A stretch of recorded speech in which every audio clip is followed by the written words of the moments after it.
todos y a todas a la primera de las 3 conferencias principales de nuestra Semana Argentina de Teología. Una primera conferencia con una reacción que seguramente nos van a ayudar como comunidad teologal y teológica a no quedarnos inmunes ante las interpelaciones que de esta pandemia están surgiendo para nuestra vida de fe pensada, celebrada y practicada. El tema del COVID y la pandemia, recordábamos ayer, era uno de los ejes en el cual se iba a mover nuestra Semana Argentina de Teología junto al otro eje, que es la celebración de los 50 años de vida de esta sociedad de teología. 2 ejes que se tocan y se entrecruzan. Muy bien, tengo el gusto de coordinar y de presentar esta mesa donde el conferencista principal será Joao Manuel Duque y el redactor Freddy Parra Carrasco. Metodológicamente vamos a escuchar primero la exposición desde Portugal de Joao Duque, luego la reacción y una primera interpelación de Freddy Parra, y en el mientras tanto ellos van hablando. Recuerdo que pueden hacer sus comentarios o sus preguntas a través del número de celular que les fue enviado, creo que en más de una oportunidad. Si alguno no lo tiene a mano, abra el correo y allí está el número de celular WhatsApp para que ustedes puedan realizar sus preguntas, que luego me serán reenviadas a mí y las vamos a ir compartiendo con los expositores, porque el chat está deshabilitado por una cuestión de prolijidad y de orden. Muy bien, comienzo presentando entonces a nuestro conferencista, Joao Manuel Duque. Voy a leer 2 o 3 datos de su extenso currículum. Es doctor en Teología Fundamental por la Facultad de Filosofía y Teología de St. Georgen, Frankfurt, Alemania, profesor catedrático en las facultades de Braga, Porto y Lisboa, y profesor invitado en la Facultad de Filosofía y Ciencias Sociales. Es investigador además del CITER, de la Universidad Católica de Portugal, de cuya Facultad de Teología fue vicedirector entre el 2007 y el 2018. Y desde este año es pro-rector. También desde el 2011 es presidente del Centro Regional de Braga, director de la revista Éfata, es miembro del Consejo Científico de diversas revistas de Portugal y extranjeras, y entre sus numerosas publicaciones destacamos Dizer Deus na Postmodernidade, recientemente traducido al español bajo el título El Dios Ocultado, Cultura Contemporánea e Cristianismo, o Exceso do Dom, sobre identidade do cristianismo, A Transparenza do Conceito, Estudos para uma Metafísica Teológica, para o diálogo con a postmodernidade. Y es autor también de más de un centenar de artículos en libros y revistas de Portugal y extranjeras. Te cedemos entonces la palabra, Joao. Muchas gracias y muy bienvenido. Muy buenos días para todos y para todas. Muchas gracias también, Michael, por la presentación amistable y sobre todo por la invitación a participar en esta interesante semana teológica que ha permitido conocer también algunos ahora amigos de la Sociedad Argentina de Teología y algunos que ya conocía antes. Para mí es un honor y un buen desafío de participar en esta semana. Voy directo al tema. Yo presentaré, para facilitar, no voy a leer el texto, por lo menos no voy a leerlo todo. Quienes tienen interés pueden leerlo, creo, después, posteriormente. Ahora voy a pasar simplemente una proyección y haré un comentario breve. Bueno, libre, al ser libre, el español no será tan interesante como lo era escrito, naturalmente, porque aunque haya crecido en la frontera con España, mi expresión oral libre en español no es muy famosa. Pero creo que es la mejor posibilidad también para que no sea demasiado largo y demasiado aburrido como sería una lectura en estas condiciones. Así que voy a compartir mi tela, creo que funcionará. Y bueno, empezaré naturalmente con el tema. Ya explicaré por qué he escogido este enfoque. Bueno, este es solamente un pequeño episodio de transición. Es conocido, se discute si el título es adecuado o no. Esta gráfica de Walter Molino, que imaginaba precisamente la convivencia en nuestras ciudades del futuro con base en una inmunidad casi total.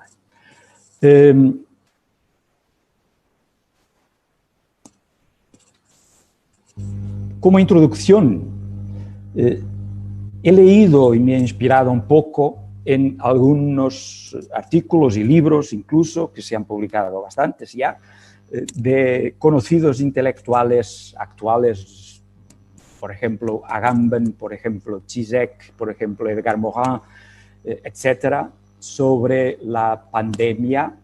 Naturalmente no voy a comentarlos, son posiciones, unas aceptables, otras no tanto discutibles, pero de todas las posiciones, mi inspiración para lo que voy a hacer la retiro sobre todo de un libro anterior, bastante anterior a la pandemia, del filósofo italiano Roberto Esposito, intitulado Comunitas, donde trabaja casi todo el libro la relación entre inmunidad y comunidad, immunitas y comunitas. Esta es mi inspiración directa para todo el texto que voy a proponer.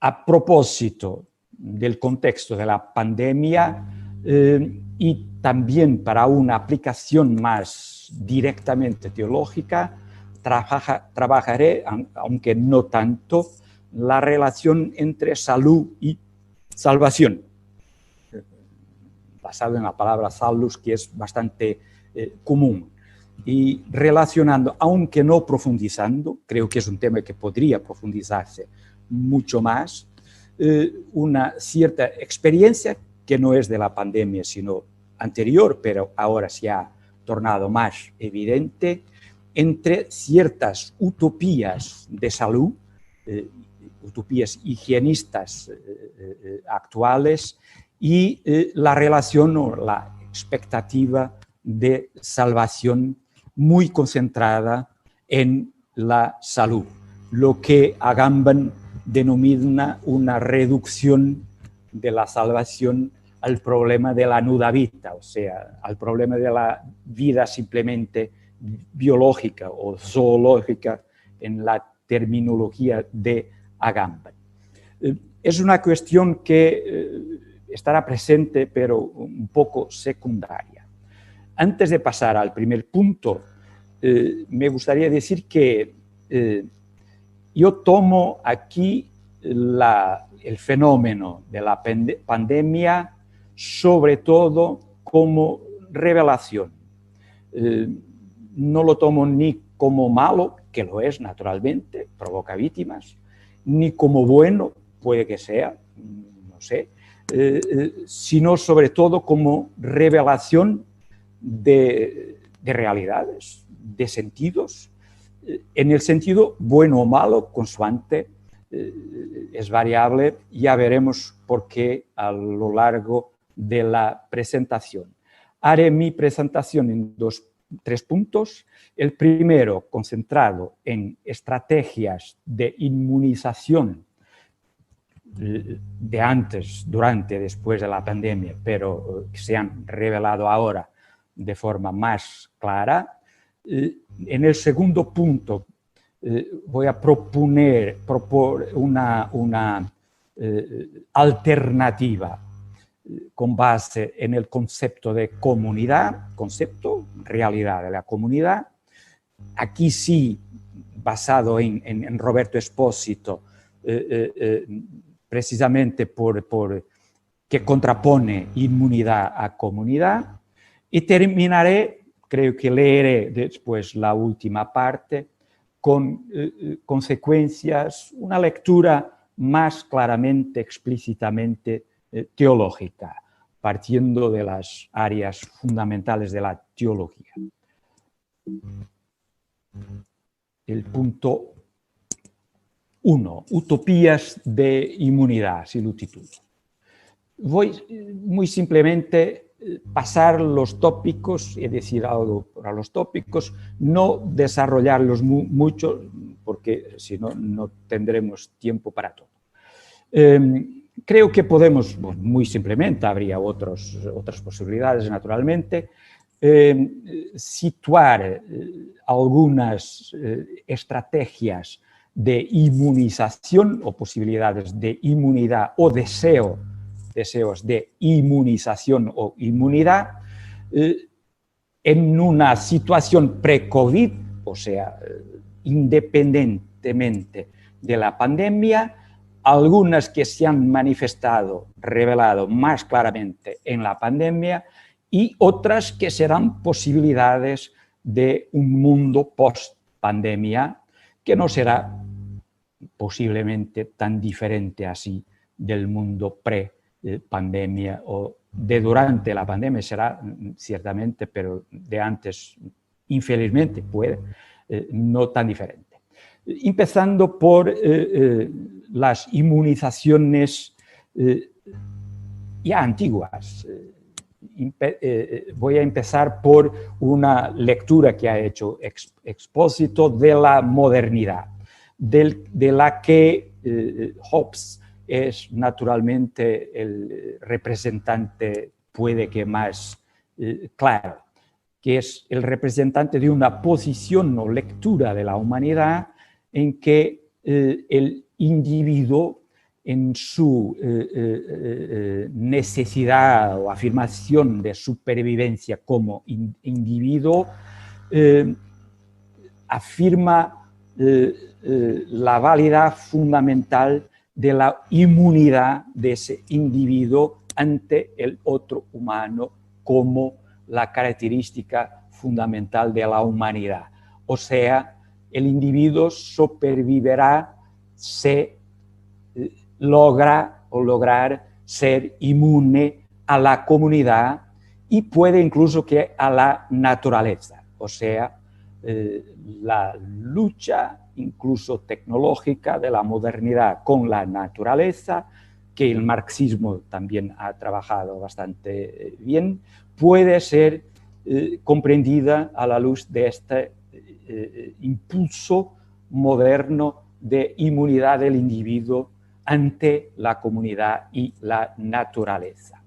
La globalización, más recientemente, ha tenido manifestaciones de inmunidad muy claras que en realidad son un poco el contrario de la globalización, porque sería de esperar que una globalización no inmunizara partes de la humanidad ante otras o individuos ante otros, por eso el mundo es global, pero lo que pasa con cierta forma de globalización hasta ahora, por lo menos, es que es una globalización de inmunidades.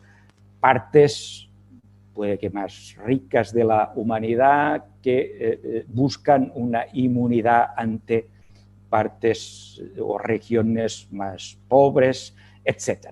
La crisis de la pandemia ha, por un lado, revelado fuertemente estas inmunizaciones regionales, porque evidentemente la crisis es diferente según las regiones.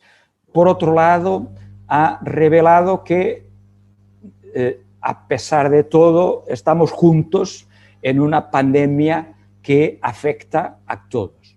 No, puede que no por igual, pero afecta a todos. Incluso a aquellos que creían estar inmunes incluso a la posibilidad de una pandemia. En Europa, por ejemplo, se creía, hasta que la pandemia ha llegado, sobre todo por Italia, se creía que no llegaría porque es un continente inmune a esos problemas. La pandemia a la vez provoca un deseo fuerte de un futuro que puede ser un futuro de recuperación o fortalecimiento de estas inmunidades o inmunizaciones. A propósito de la revelación de estrategias de inmunidad típicas en la pandemia, refiero aquí estas 6 que están expuestas. De una parte, el ejemplo es precisamente Agamben y otros políticos, bueno, líderes incluso de países, es negar que se trate de una pandemia real. La pandemia ha sido inventada, sea por los políticos, sea por la comunicación social, para un control determinado del mundo. O entonces, aunque se reconozca la existencia real de una pandemia, la reacción ante las medidas que muchos gobiernos, sobre todo, han tomado para contener la pandemia, como si las libertades individuales fueran un absoluto, y entonces la afirmación de que la libertad individual, un poco como con Hobbes, la libertad individual debe ser inmune al problema de la pandemia y por eso las medidas impuestas que violan las libertades individuales no hacen sentido.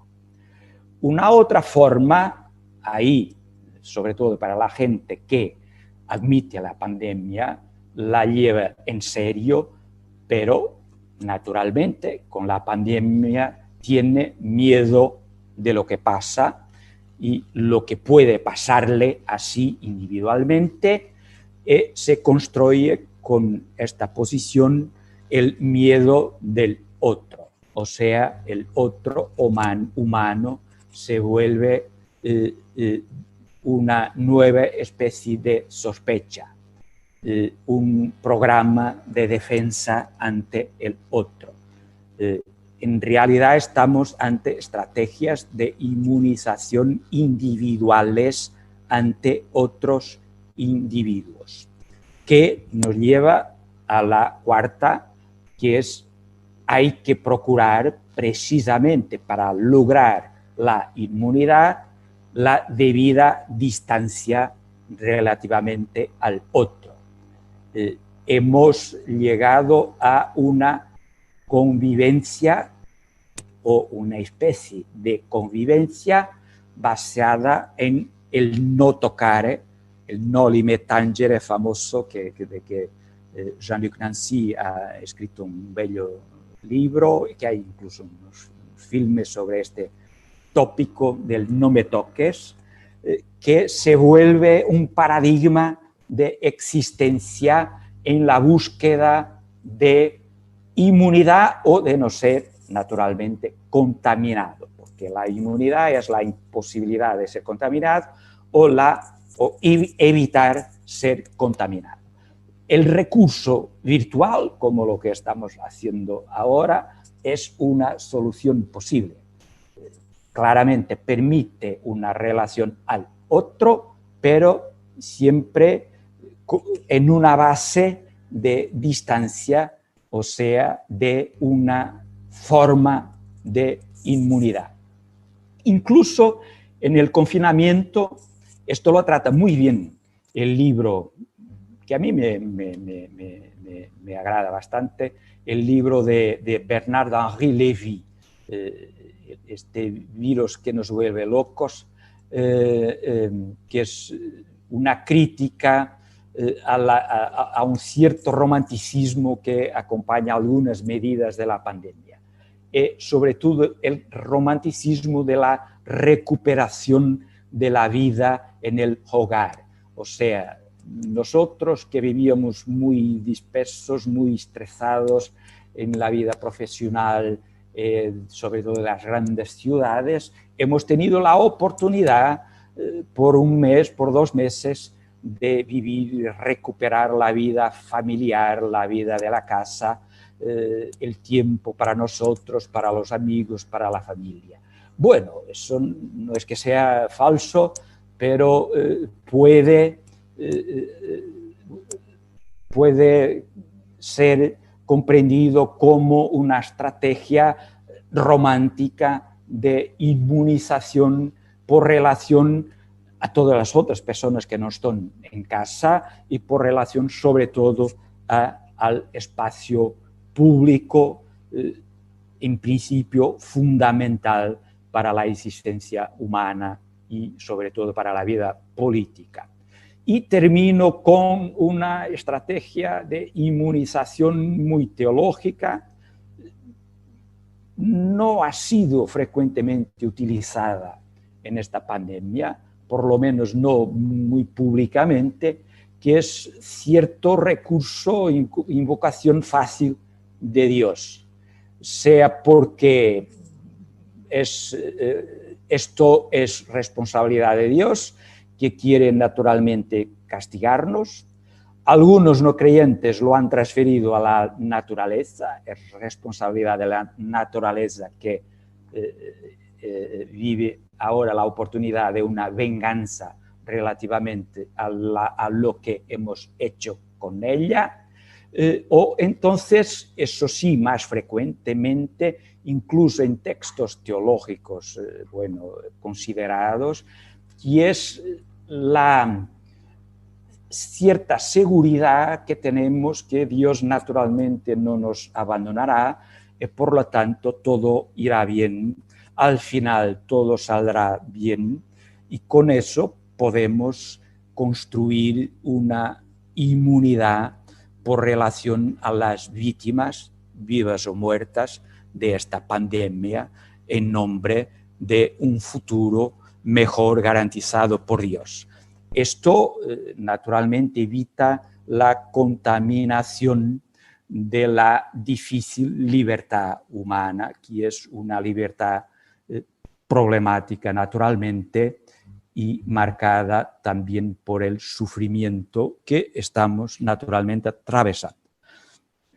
En orden a posibles deseos de inmunidad futura, hay manifestaciones incluso en estos libros que han publicado algunos intelectuales, como el libro de Edgar Morin, por ejemplo, de la buena recuperación de las fronteras nacionales, locales, incluso del cuerpo. O sea, nuestra vida futura tiene que abandonar un poco, dejar de lado, de parte un poco una globalización tan total y tan fuerte como era la globalización hasta entonces.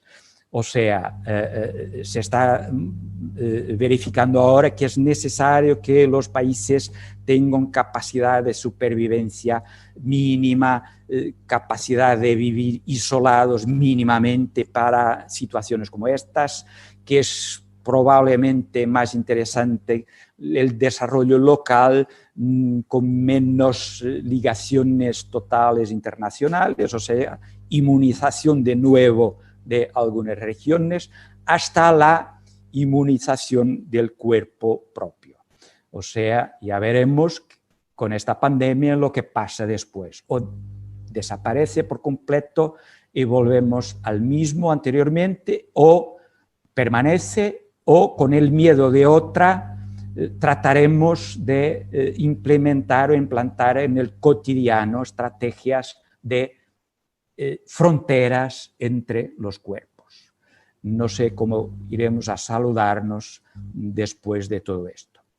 La ambivalencia del contagio, que queda clara, ha quedado clara, está quedando clara a lo largo de la pandemia. ¿Qué significa el miocontagio? O sea, ¿qué debo hacer para evitar el miocontagio? Es el intento de no ser contagiado, el objetivo último, primero, fundamental de mi existencia, o no. ¿Viven los humanos para no ser contagiados o para algo más que puede implicar el contagio? Pero la ambivalencia del contagio se refiere también al contagio del otro humano. La relación entre inmunidad y contaminación puede llegar al punto de que yo, no preocupado con la contaminación, o sea, no interesado en inmunidad, también no sea responsable por la contaminación del otro. Al mismo tiempo, el problema de la contaminación y de la inmunidad levanta para el futuro, ya en el presente y para el futuro, el problema de la descorporización, de la desencarnación, que es un tópico que no trabajaré tan profundizadamente, pero que nos podría llevar a la discusión antropológica y teológica de los ambientes digitales. ¿Cómo va a ser el mundo post-pandemia en la utilización de los ambientes digitales? ¿Cuál el impacto de esa utilización sobre la comprensión y sobre la experiencia corpórea de lo humano? En transición se propone, pasando al segundo punto, se propone una transición de la utopía, o sea, del intento de hallar un lugar sin lugar, o sea, un estatuto de inmunidad individual y puede que colectiva, comunitaria, de grupo, sin lugar real, puede que sea un lugar simplemente virtual, hacia una utopía, o sea, hacia una concepción de existencia que no puede, incluso no desea, abandonar los lugares, los espacios, incluso los cuerpos como lugar. Por tanto, la transición como alternativa a las posibilidades de deseos inmunitarios en la post-pandemia, la transición de estos deseos de utopoi, de no lugares inmunitarios, hacia la aceptación y el deseo incluso de topoi, de lugares comunitarios y por lo tanto no inmunes. El segundo punto, las utopías de comunidad. Yo parto de una definición, una idea de comunidad, la comunitas, semejante a la de Expósito en el libro referido, pero sobre todo más cerca de la propuesta de Michel Desserteaux. La comunidad es lo que nos hace falta. El otro es el que nos hace falta. Y por el otro logramos la vida comunitaria como aceptación y reconocimiento de lo que nos hace falta, que nos falta. En cuanto lo que nos hace falta, en la medida en que nosotros damos al otro, y esto se verifica, según Certeau, en la caridad y en cuanto a lo que recibimos de los otros, y es más evidente incluso en la vida comunitaria, lo que Certeau teológicamente aplica sobre todo a la fe. En la comunidad como reconocimiento personal de los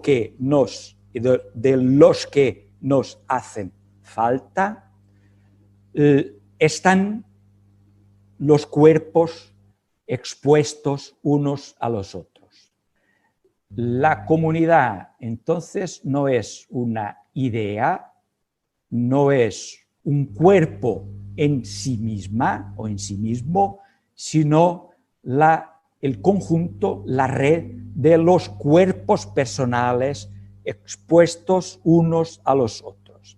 Entonces, esos cuerpos personales son el lugar, el topos fundamental de la comunidad.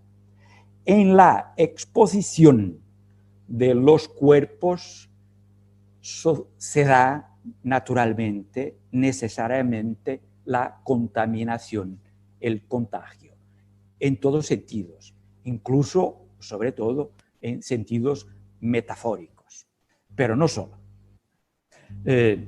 Una de las consecuencias de esta contaminación que se da comunitariamente en nuestra exposición corporal de unos a otros, se vuelve clara la vulnerabilidad del otro y mi vulnerabilidad. Esto se ha revelado muy claramente, para lo malo y para lo bueno, en la pandemia. La vulnerabilidad de todos, pero de algunos más que otros, la vulnerabilidad del otro, incluso en muchos casos la experiencia de mi vulnerabilidad, que no es tan fácil así como se cree. Lo que implica también la comunidad, esto sí, según una idea interesante de Espósito, es la muerte de la propiedad, de lo que es propio, de uno, individuo, pero incluso de los grupos. O sea, vida en comunidad, reconociendo lo que nos falta y reconociendo la vulnerabilidad de todos, implica aceptar la muerte de sí mismo, o sea, la muerte de lo propio, incluso la muerte de la propiedad. Propiedad en el sentido de propiedad, de lo que se tiene, de lo que se puede poseer. Eso no significa, contudo, la muerte de sí mismo. La muerte de sí mismo es la posibilidad de la subjetividad. O sea, es, en este caso, completamente al revés, al contrario de Hobbes, es la posibilidad de constitución de una subjetividad personal o individual. Aquí, naturalmente, la inspiración es en Levinas. Según Levinas, es precisamente mi exposición vulnerable al otro vulnerable también, que implica la muerte de mi propiedad, que es la condición de posibilidad que yo sea yo. O sea, el fundamento del individuo, el fundamento incluso de la identidad del grupo, no es su propiedad, sino el abandono de su propiedad, o sea, precisamente su sujeción, o sea, la vida comunitaria del reconocimiento del otro. Esto nos lleva a una consecuencia también muy levinasiana, que es una subjetividad comunitaria, en este caso absolutamente personal, es una subjetividad responsable. No hay alternativa contraposición entre subjetividad y responsabilidad. Es la responsabilidad la que constituye la subjetividad. Y esto se pasa en la proximidad de los cuerpos expuestos, vulnerables, o sea, de lugares unos ante otros, o sea, contaminables, en contaminación y no en inmunización. Así, la comunidad no es necesariamente una colectividad grupal, una tribu, por ejemplo, de región, de país, de ciudad, de barrio, sea lo que sea, o incluso de parroquia, de comunidad cristiana, sino un dinamismo, una dinámica sin final, sin fin, una dinámica permanente de exposiciones interpersonales en responsabilidad, de contaminaciones personales. Y esta red de exposiciones personales es lo que hace una comunidad a diversos niveles. Local, pero el horizonte es la comunidad global, incluso una comunidad, podríamos decirlo, escatológica, incluso sin los límites de la totalidad de la humanidad. Lo que se revela, en parte, en la común vulnerabilidad de la humanidad que experimentamos precisamente en la pandemia. Lo que hace de la humanidad una comunidad es el aspecto formal que todos podemos contaminarnos con esta pandemia. Todos somos igualmente vulnerables. Naturalmente, no la comunidad humana como cuerpo, que no existe, sino cada humano en el proceso.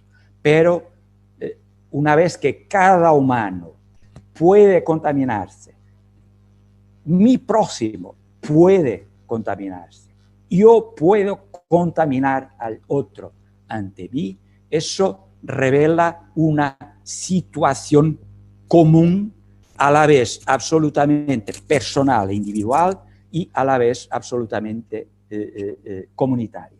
Claro que naturalmente y materialmente la vulnerabilidad revelada en el momento de la pandemia, que es global en el sentido que afecta a toda la comunidad humana, es muy diferente materialmente según la situación personal y según la situación grupal, también según las regiones, según la situación social, por ejemplo, tener habitación, no tener habitación, capacidad de supervivencia, trabajo, no trabajo, etc.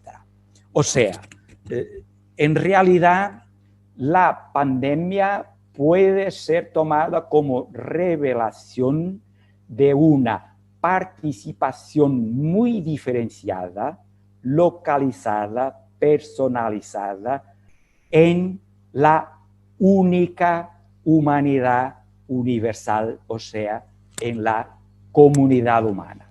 Lo que propone naturalmente una idea que creo sea teológicamente, políticamente, antropológicamente muy interesante, de articulación entre universalidad y personalidad, o universalidad y localidad, que no las contrapone, sino que hace que una sea la condición de la otra.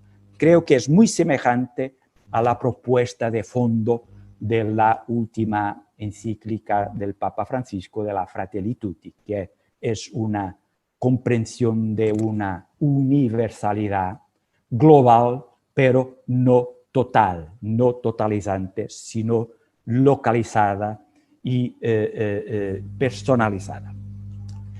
De esto pasaré a la última parte, esto sí porque es más teológica y porque es rápida, creo que no va a afectar nuestro tiempo, pero Michael me lo puede decir, la voy a leer para que sea un poco más preciso.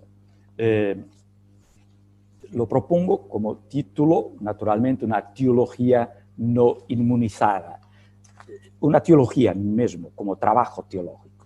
Naturalmente, también una comunidad cristiana no inmunizada y una persona cristiana no inmunizada. Pero aquí me ocupo más de la teología. Según, bueno, diferentes aspectos de la teología. En primer lugar, habría que pensar críticamente las posibles estrategias de inmunización de la teología en cuanto tal, formalmente. Me refiero, por ejemplo, a la pretensa inmunidad de grupo, por relación a grupos diferentes, no creyentes, por ejemplo, o no teólogos, articulada en la forma de una teología estrictamente eclesiástica, en un sentido un poco negativo, bastante negativo. También a la pretensa inmunidad teórica por relación a otras hermenéuticas de la realidad, no directamente teológicas, en una teología tendencialmente fideísta. Hay estrategias de inmunización de la teología ante otras ciencias, por ejemplo, lo que es problemático para la teología. O la inmunidad fundamental, justificada por la referida ya antes invocación fácil de Dios sin suficiente respeto por la difícil libertad, como he hablado ya. He leído algunos textos teológicos que me parecen algo débiles en este aspecto, o sea, con un recurso demasiado fácil y con un consuelo demasiado rápido al recurrir a Dios. Esto lo referente a estrategias metodológicas de inmunización de la teología.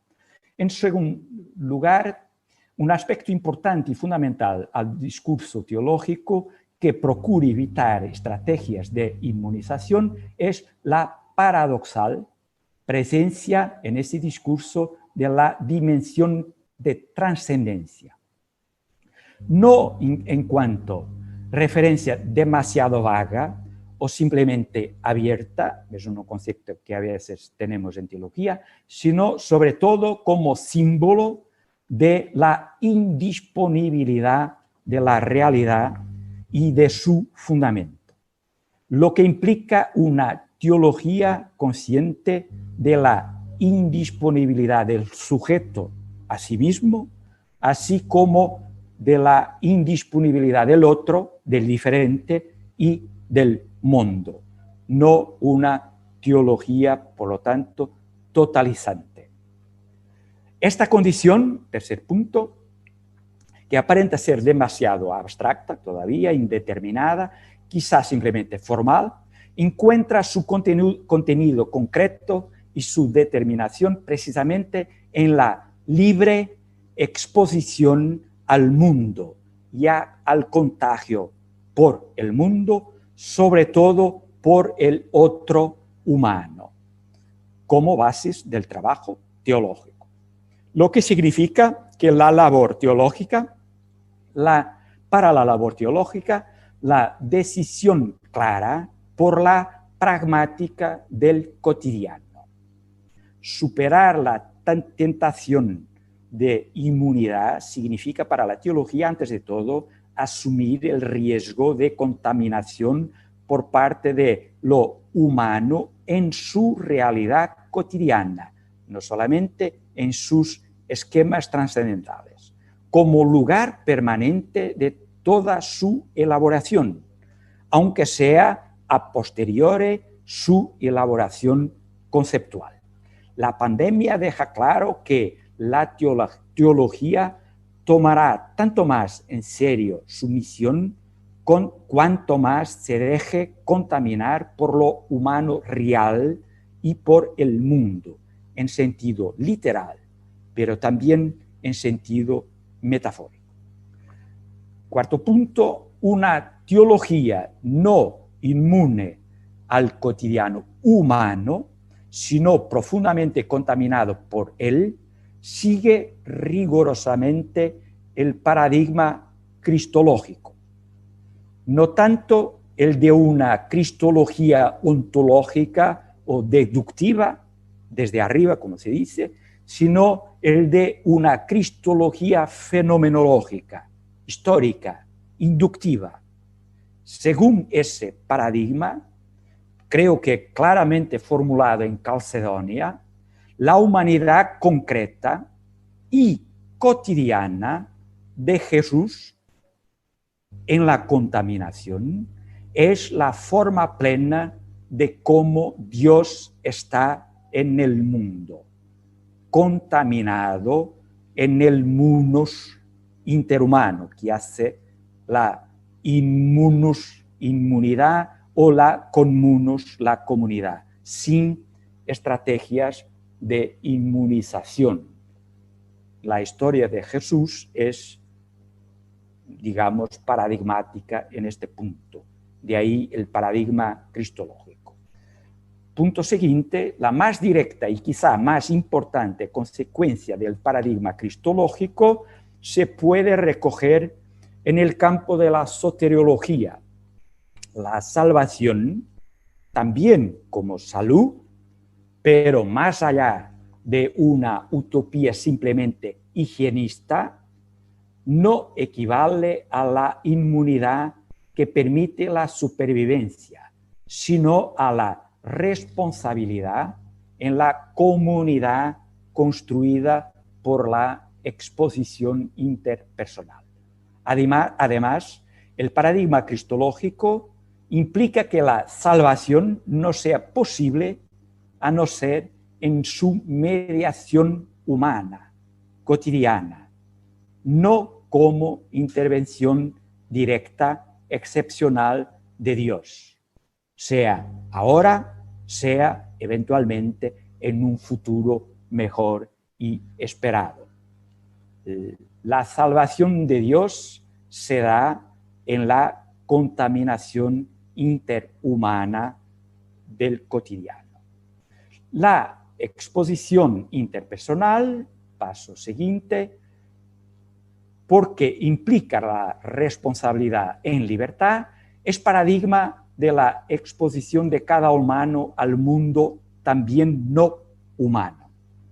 A la superación de la inmunidad por relación al otro humano, corresponde también la superación de la inmunidad por relación al resto de la creación, como a los animales, por ejemplo. La pandemia nos pide una profundización teológica de la ecología a través de un debate antropológico que no ignore la exigencia específica que se coloca a los humanos en cuanto sujetos de responsabilidad.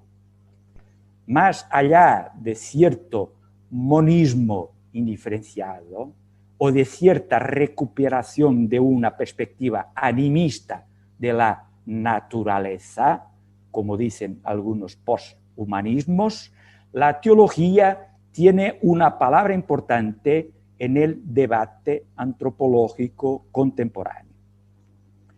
Por último, casi por último, si la comunidad es la superación de la inmunidad como deseo e incluso como utopía, la eclesiología sería el ámbito propio para el debate teológico sobre el significado de la comunidad humana.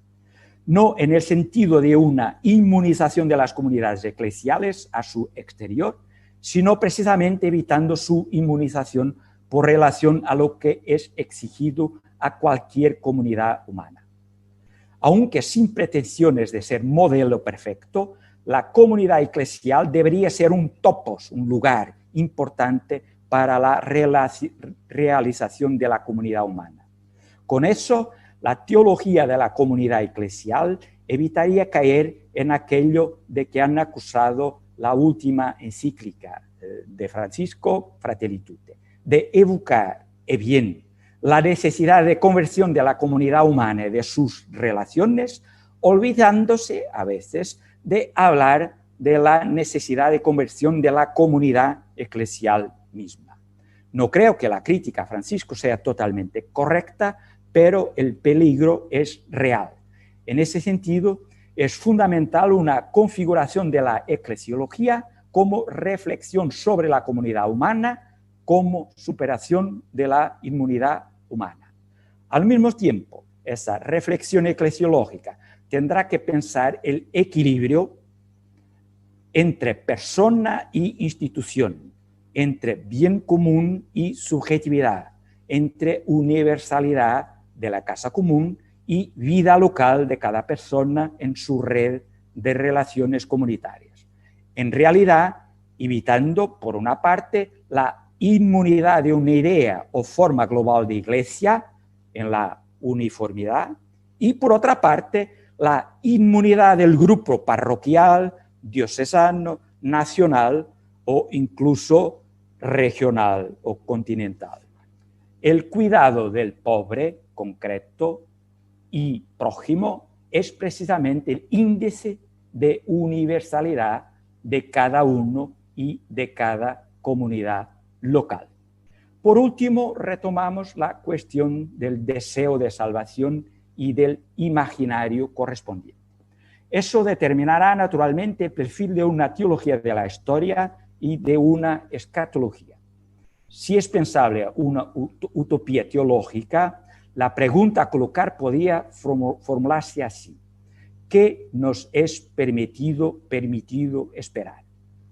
A esta cuestión correspondería otra: ¿qué es legítimo imaginar como salvación plena? Entre las muchas variantes de respuestas posibles, hay dos que es importante retener aquí.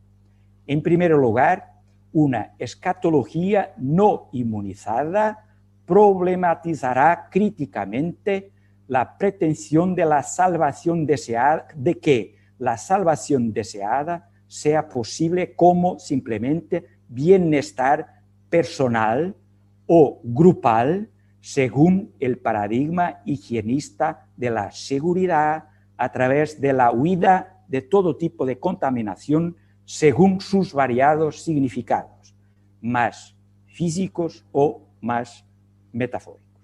Una biopolítica de la salud no aportará necesariamente la salvación plena. En segundo lugar, el imaginario de la salvación, según un paradigma no inmunitario, no podrá elaborarse fuera del presente real de los cuerpos particulares que se tocan, se exponen, incluso se distancian. No será posible, antes, durante y después de la pandemia, desvalorar el presente real, lo que equivaldría a desvalorar las personas concretas que sufren e incluso que mueren. En nombre del pasado, por ejemplo, ya ha habido muchos casos semejantes, incluso peores que estos, y por lo tanto no es grave, o en nombre del futuro, al final todo irá bien para los que sobrevivan, no hay que preocuparse con los otros, o incluso habrá una otra vida que hará el bien a este problema. Semejantes estrategias de inmunización al presente real de la relación comunitaria son imposibles en una verdadera teología cristiana de la historia o en su escatología. La salvación que nos es permitido esperar implica la contaminación del cotidiano presente, incluso en cuanto cuidado por la eventual no contaminación del otro ante mí. Y con esto termino mis simples y pequeñas propuestas. Creo que me he adelantado un poco demasiado en la hora. Me quedo por aquí. Muy bien. Muchísimas gracias, Joao, por tus palabras, por tus interpelaciones, por tus reflexiones que seguramente nos ayudarán a seguir buscando mientras esperamos la vacuna que traiga salvación al cuerpo, pero que esperemos no nos inmunice ni la cabeza, ni el corazón, ni la sensibilidad para seguir pensando nuestra fe y buscando una humanidad más humana.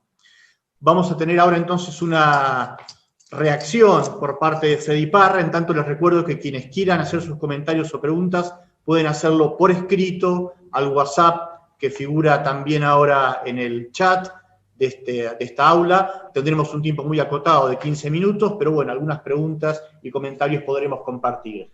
Comparto entonces, presento a Freddy Parra Carrasco, de Chile, doctor en Teología por la Pontificia Facultad Jesuita de Teología y Filosofía de Belo Horizonte, en Brasil.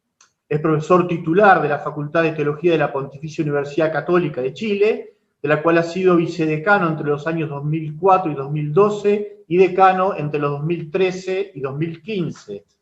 Actualmente es el director del Centro Teológico Manuel Larraín. Se desempeña en el área de Teología Sistemática, en los cursos de Creación, Escatología y Teología Latinoamericana. Y ha publicado Modernidad, Utopía e Historia en América Latina, El Reino que ha de venir, Historia y Esperanza en la obra de Manuel Lacunza, Esperanza en la Historia, Idea Cristiana del Tiempo, y como coautor, Pensamiento Social de la Iglesia y Ciencias Sociales, Horizontes Teológicos para un Diálogo, y diversos artículos teológicos relacionados con su especialidad. Muchas gracias, Freddy, por acompañarnos. Te cedo la palabra.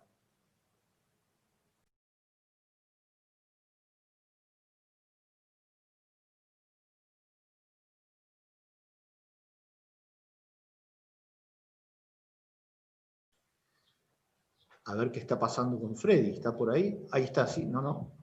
Ups. Ahí. Ah, me parece que tienen que habilitarle el audio, Alejandro, a Freddy. Gracias. Ahí está. Muy bien, muchas gracias. En primer lugar, agradezco a los organizadores de esta jornada de la Sociedad Teológica Argentina por su amable invitación. Me honra que me hayan invitado a participar de este encuentro y para comentar la ponencia del profesor João Manuel Duque. Muchas gracias. Agradezco al profesor João Manuel Duque por esta fecunda oportunidad también de pensar y profundizar en nuestra crisis actual, ¿no?, a propósito de la pandemia. Mi comentario, dentro del tiempo que se me ha solicitado, se va a referir especialmente al desafío del tiempo. Lo he titulado de una manera un poco extraña, pero acorde con lo que estamos conversando. Tiempos de inmunidad frente al tiempo. Y la necesidad de recuperar el tiempo como condición de posibilidad de una teología no inmunizada. Hablaré entonces en 4 puntos del desafío de la omnipotencia del tiempo actual, del tiempo presente, del tiempo memoria, del tiempo político y del tiempo finito, como desafíos estos últimos. Bien, me explico.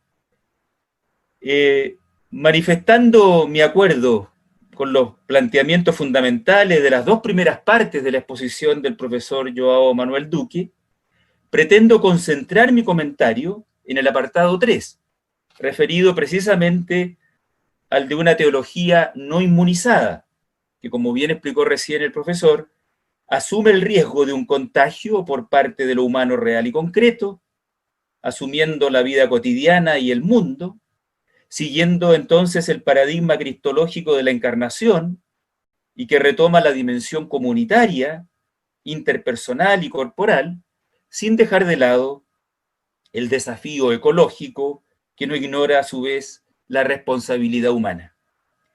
Y pensar esta propuesta de una teología no inmunizada desde el último nivel que él ha propuesto, la cuestión del deseo de salvación y del imaginario correspondiente, que determinará el perfil de una teología de la historia, centrada en la clásica pregunta: ¿qué nos es permitido esperar?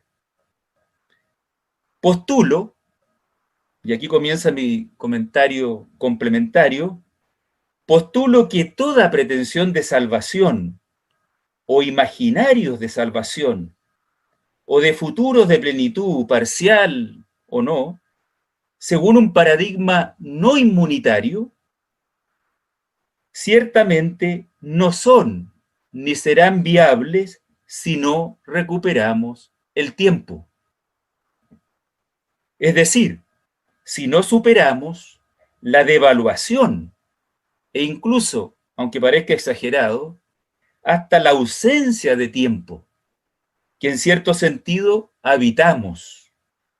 Por eso el subtítulo de este breve comentario: la necesidad de recuperar el tiempo como condición de posibilidad de una teología no inmunizada. Y me explico entonces. Vivimos, pienso, un tiempo, una cultura de negación del tiempo, invadidos a veces sin darnos cuenta por estrategias de inmunidad o dispensación de asumir el tiempo en toda su integridad, o simplemente de una retirada imposible del devenir. Con razón se ha caracterizado la condición posmoderna o modernidad tardía, da lo mismo la denominación para los efectos experimentados, como una época en que se pierde progresivamente el sentido de la historia y crece la incapacidad para percibir el cambio mismo. Se ha afectado seriamente nuestra temporalidad. En mi opinión, además de cierto escepticismo, literalmente, de no ir más allá de ser espectadores, seguimos, me parece, en medio de un presentismo o de omnipotencia del presente. Típica y sutil estrategia de negación, a mi modo de ver, o de relativización del tiempo, lo que invade los campos del saber, del sentir y de la acción. Como se estima que no hay futuro o este es irrelevante, la salvación, la emancipación, se cree y se piensa que acontece y tiene lugar solo en el presente. Vivimos por lo mismo un tiempo en que esperar es difícil, o tal vez muy difícil.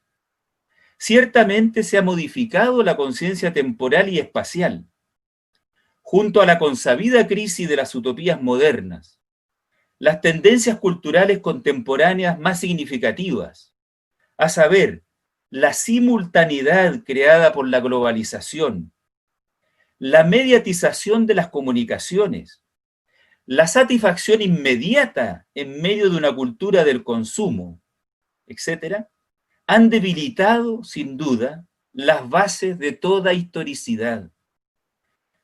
Han debilitado el tiempo largo y, por lo tanto, el tiempo de las instituciones, separando espacio de tiempo desde los umbrales de la modernidad y en décadas más recientes, separando el espacio de lo local mediante el ciberespacio y la digitalización de la vida en sí misma, atemporal y sin corporalidad. La tecnología actual ha intensificado la interconectividad universal y ha multiplicado las relaciones entre ausentes, pero con todo, ha cultivado y hemos dejado que cultive una inmunidad frente al tiempo. Hemos congelado el tiempo mismo. Al menos, espero, lo hemos intentado, con resultados que también espero sean parciales. La verdad que no lo sé. Creo que no lo sabemos. Solo puedo pensar y decir que además de herida, nuestra historia parece estar en pausa. Como comentario al margen, creo que este proceso de la digitalización total de la vida es evidente que con la crisis actual de la pandemia se ha hecho mucho más evidente y global. Pero es un asunto que se viene pensando y escribiendo hace mucho tiempo ya, ¿no? Bueno, primero, desafío del tiempo político. La conciencia del tiempo social y político también se ha visto afectada por los factores señalados. La globalización ya interiorizada sigue produciendo un evidente redimensionamiento del espacio político y al desgarrarse el marco nacional de la política, se alteran también las distancias internacionales y aumentan las internas. La lógica económica del mercado global y nacional tiende a colonizar la acción política y corroe finalmente la esencia de la democracia. Las sostenidas desigualdades e injusticias que atentan contra la dignidad humana convergen ahondando en la pérdida de credibilidad de las instituciones democráticas vigentes. Es más, una suerte de naturalización de lo social, consciente o inconscientemente, acaba congelando la convivencia social en un sistema inamovible y distante, que implica una especie de sacralización de la lógica imperante. Esto, por supuesto, antes del COVID. La sociedad se presenta como un orden natural, irrevocable, donde no cabe sino adaptación. Más presentismo aún. Y unido esto a la ausencia o a la dificultad de tener horizontes de futuro, es decir, sin proyectos claros y compartidos, es muy difícil esperar.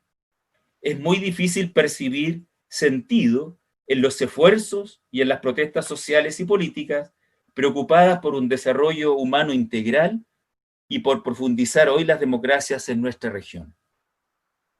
Hace 5 años, Francisco en Laudato Si, constatando y analizando en profundidad la crisis socioambiental que vivimos, se preguntaba, ¿qué tipo de mundo queremos dejar a quienes nos sucedan?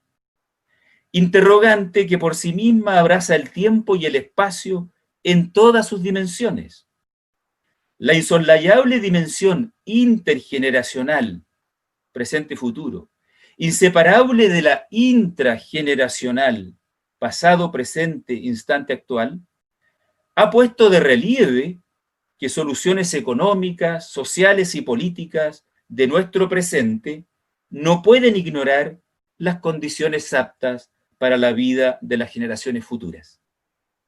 Hoy es un imperativo urgente imaginar un nuevo modelo de desarrollo que, junto con reducir el ritmo de producción y consumo, tenga un menor impacto ambiental, fomente una creatividad e innovación inteligentes capaces de dar lugar a una alianza entre progreso y respeto a la naturaleza, y que a la vez sea justo e inclusivo, verdaderamente, haciéndose cargo desde ya de toda fragilidad mirando hacia el futuro. Se trata en suma de cambiar el modelo de desarrollo global y redefinir la concepción misma del progreso. Como nunca antes en la historia humana, y la pandemia lo reconfirma, se impone hoy la urgente necesidad de actuar desde el principio de responsabilidad. Intuición lúcida de Han Jonas de hace varias décadas. Acción responsable y justa a fin de detener tanto la deshumanización que traen consigo la exclusión y la miseria, como el proceso de degradación de la tierra provocado por la acción humana y que amenaza la vida actual y futura de la humanidad. Desafío del tiempo memoria. Maurice Blanchot, en La comunidad inconfesable, ha dicho que no podría haber comunidad si no fuera común el acontecimiento primero y último, el nacimiento y la muerte. En efecto, el nacer y la vida del otro nos concierne. La muerte del otro nos concierne siempre, más acá e incluso más allá de la muerte. De ahí la centralidad del no matarás o harás todo para que el otro viva, de acuerdo a los conocidos comentarios de Emmanuel Levinas. Ampliando sus vertientes instrumental y sustantiva, la razón, tal vez esto lo digo con optimismo y esperanza, la razón se orienta por la memoria del sufrimiento ajeno, de los otros, como recuerdo del sufrimiento injusto, como recuerdo de la temprana muerte, como hablaba Gustavo Gutiérrez hace tantos años. El sufrimiento de los que sufren injusta e inocentemente, de los empobrecidos y excluidos, el reverso de la historia, nos interpela y nos sigue interpelando profundamente, como ya lo subrayó en su tiempo el teólogo Metz y en su momento, y lo sigue reiterando Gustavo Gutiérrez más cerca nuestro. Por lo mismo, la memoria, y solo ella, nos permite discernir la experiencia de la historia y delimitar el futuro. Es preciso hacerse cargo de los gritos que vienen del pasado y que siguen viniendo, de los sueños frustrados y postergados de nuestros muertos, que siguen muriendo, de las esperanzas insatisfechas de tantas generaciones sufrientes, que siguen sufriendo, de lo que debió ser y de lo que no pudo ser, y darle sentido al contenido del nunca más, que se escucha y se sigue escuchando en tantas latitudes, algo que conocemos muy bien en todo el mundo, pero especialmente en nuestra América Latina. Siendo muy atendible el llamado a valorar siempre el presente, el tiempo de la disponibilidad y de la hospitalidad, de una asistencia para con la otra, en términos de Emmanuel Levinas y de Jacques Derrida, sin duda, no hay que descuidar el futuro. Es más, rescatar el presente y el futuro sin dejar de lado el pasado. El desafío, me parece, en verdad, es asumir la temporalidad en toda su plenitud. Es decir, se trata de que toda proyección, de que toda forma de espera sea capaz de considerar a la vez el pasado, el presente y el futuro. Un futuro solo es auténtico cuando integra el pasado, cuando se reconcilia con él y además se deja reorientar por él. El futuro no debe ser aparente ni mera repetición de un presente indeseado, sino tiene que ser realmente abierto y nuevo.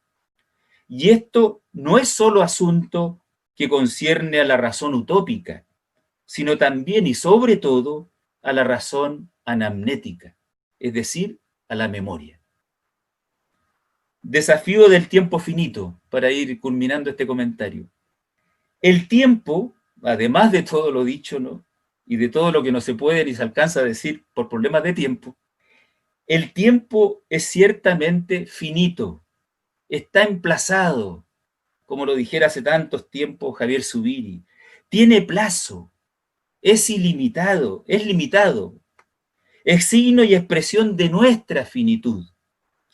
El filósofo Walter Benjamin, y tras su senda el teólogo Johann Baptista Metz, entre otros, sensibles al pensar mesiánico apocalíptico, nos han ayudado, y yo creo que nos siguen ayudando, a tomar en serio la tensión temporal y dramática de la fe judeo-cristiana en una época sobre todo como la nuestra, donde el pensamiento ha cedido a ese encantamiento de la atemporalidad y transita por el sendero de una lógica meramente evolucionista, con la ilusión de lo infinito e ilimitado a todo nivel, consagrando la continuidad y sin querer tal vez naturalizando de ese modo las contradicciones de la historia, olvidando entonces su secuela de injusticias, de exclusiones y de destrucción de la naturaleza, y con ello relativizando y banalizando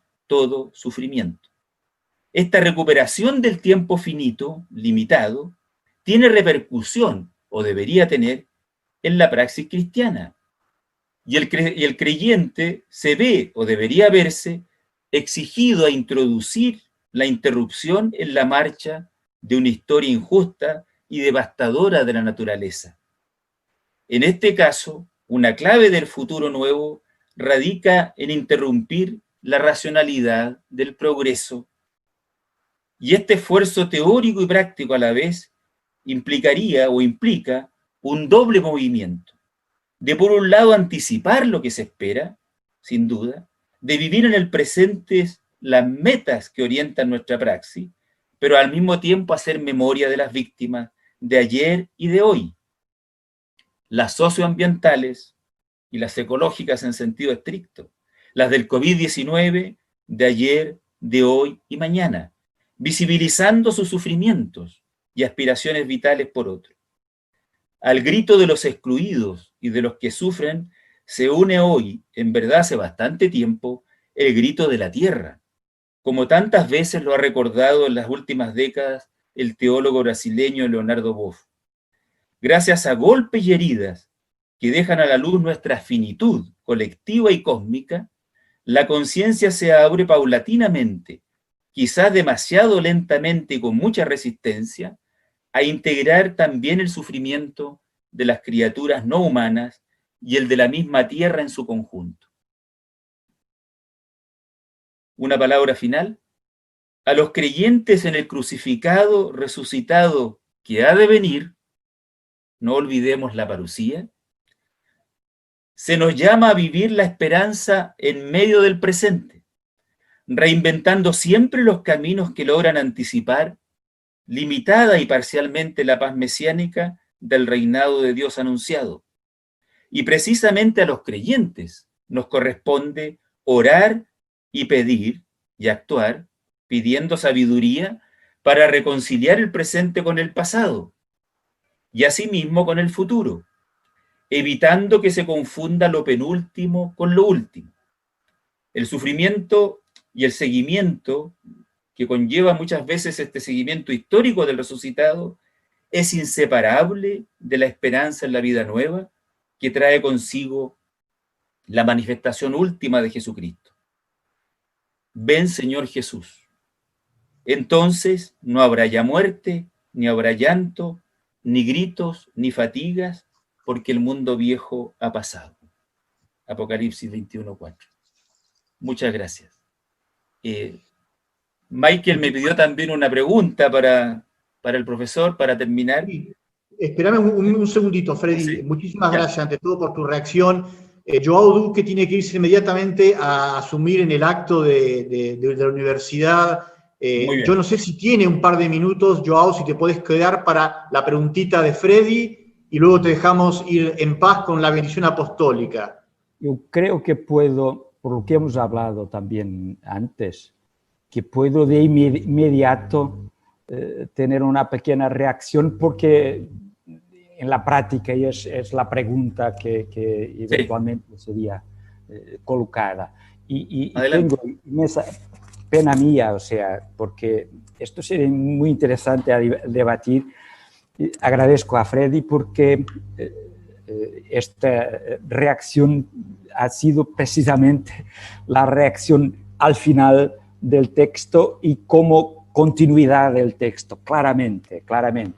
Nada por en relación sobre todo al tiempo. Yo soy muy seguidor de la perspectiva de Metz y creo que es muy interesante en este aspecto. En realidad, en mi texto he trabajado más la problemática del espacio, de los lugares, y habría que ahora, al final, desarrollar la problemática del tiempo. Y yo he salientado al final más el presente en el sentido de que nuestra relación al presente no puede nunca evocar la relación al pasado, al futuro, como inmunización hacia el presente. Solamente en ese sentido. En realidad, el tiempo sin pasado y sin futuro, el presente no hace sentido. Y por lo tanto, no es siquiera pensable el presente sin pasado y sin futuro.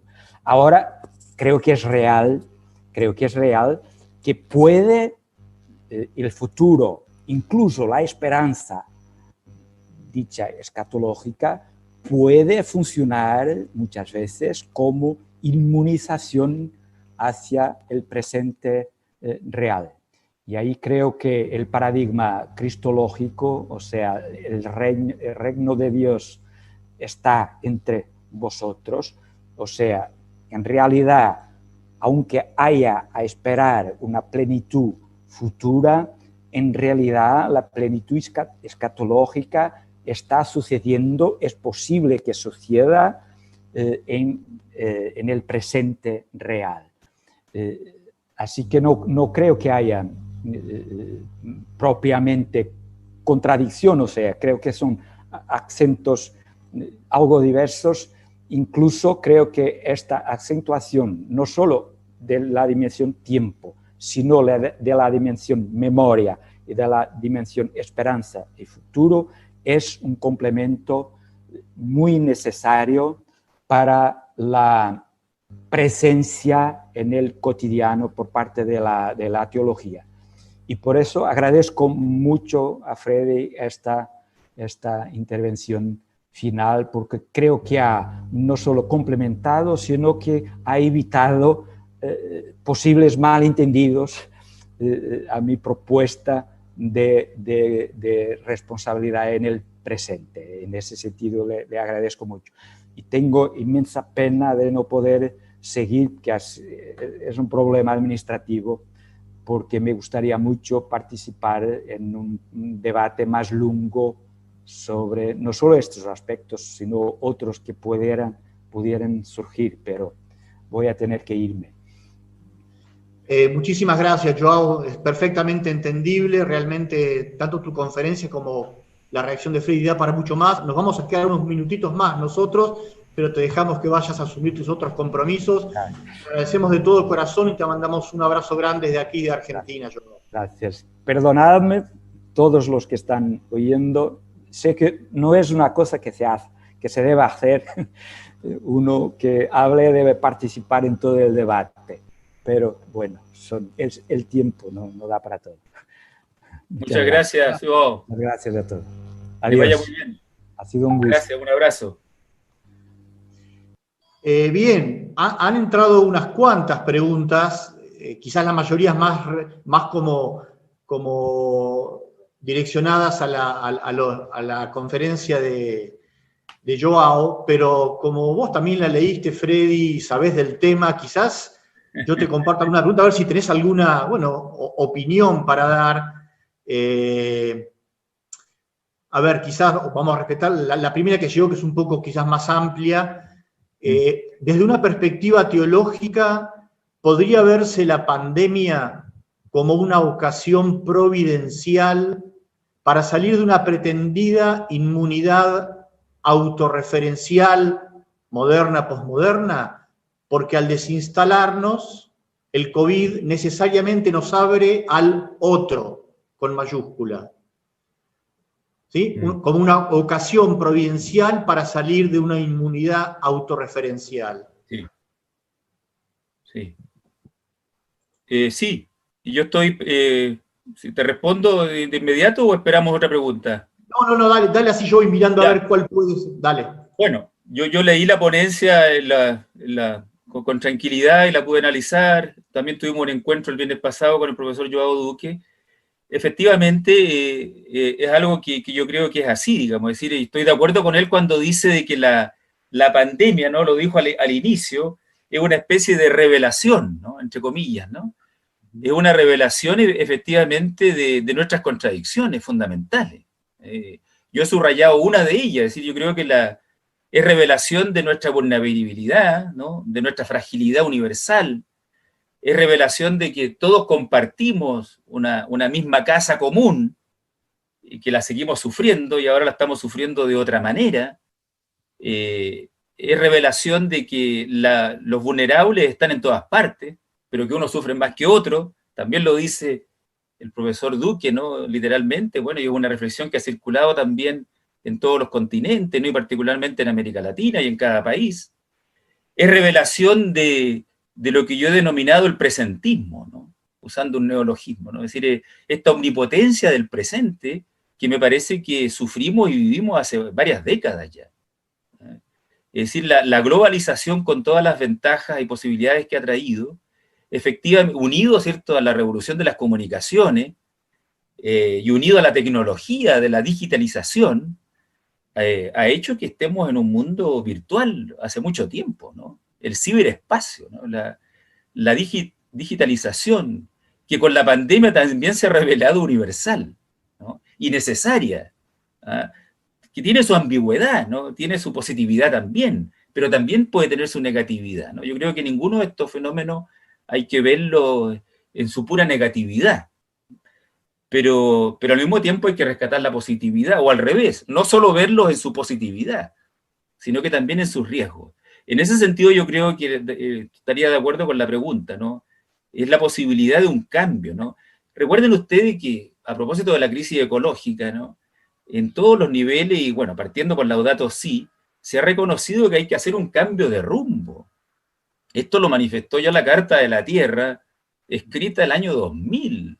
Entre otros de los redactores, ustedes saben, no deben saber, estaba Leonardo Boff, estaba Mercedes Sosa, que supongo es muy querida por ustedes, ¿no? Bueno, hace tantos años que estamos diciendo eso, ¿no? Y ustedes, bueno, todos sabemos, ¿no?, las dificultades reales y concretas para dar un paso concreto a nivel mundial. Bastaría pensar en lo que pasó con los acuerdos de París. Bueno, eso podría responder por ahora. Bien, Freddy, gracias. Una pregunta relacionada con esto último que dijiste, que es la cuestión ecológica. Quizás iba a ir más también direccionada a una palabra que usó Joao, pero me diste pie con lo que dijiste recién. Dice así: puesto que un virus es una realidad de la biosfera y que la interacción entre humanos y otros seres es un fenómeno común en la historia de la vida, ¿corresponde la expresión contaminación? ¿No es demasiado antropocéntrica? ¿No habría que pensar en una teología del ser humano con la biosfera en términos relacionales? Sí, buena pregunta, ¿no? A ver, yo creo que efectivamente hay que pensar la relación con la naturaleza en términos relacionales, ¿no? Por una parte, o sea, parto de la segunda parte de la pregunta o de la reflexión planteada. Eso no me cabe la menor duda, digamos. Si ustedes han leído con tranquilidad la Laudato Si, o si han leído antes a Leonardo Boff, ¿no? Él está escribiendo de estos temas no solo desde el año 96, con su famoso libro Grito de la Tierra, Grito de los Pobres, sino que ya desde los años 70 viene hablando de esto, ¿no? He seguido la bibliografía de él. Si ustedes han leído a Elizabeth Johnson, ¿no?, que habla de la comunidad de creación, si han leído a Medarquel, bueno, por todos lados se habla hace mucho tiempo y se ha escrito profundas y bellas reflexiones sobre la convicción de que formamos parte no solo de una casa común, de un planeta común, sino de una comunidad de creación, ¿no? Si hay un término que por todos lados aparece y se fundamenta en Laudato Si, es el de la relacionalidad de todo con todo.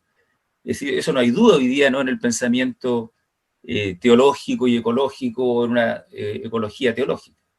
Ahora, si una situación como la actual nos afecta más a nosotros, es inevitable que lo pensemos y lo sintamos así, digamos. Es decir, efectivamente estamos sufriendo un contagio, ¿no? No sé si existe otra palabra, y que inevitablemente cedemos a lo antropocéntrico, ¿ah? Pero es que tiene algo de inevitabilidad también, ¿no? Es decir, lo importante es conjugar, como decía Joao, yo también lo creo y he pensado sobre eso, es que lo antropocéntrico deje de ser antropocéntrico, y lo deja de ser en la medida que asumimos la responsabilidad. Nuestra ventaja comparativa, si se puede hablar en esos términos, es que somos los únicos que podemos cambiar de actitud, hasta donde sabemos, ¿no? Somos los únicos que podemos modificar el progreso. Somos los únicos que podemos tomar en serio el relacionamiento universal, ¿no? Ese es el punto. Es decir, el antropocentrismo solo se supera con lo que podría decir un teólogo hace tiempo ya, ¿no?, de un humanismo creacionista, ¿no? Es una expresión del sabio Juan Luis Ruiz de la Peña, de tantos años atrás, ya fallecido hace tantos años, ¿no?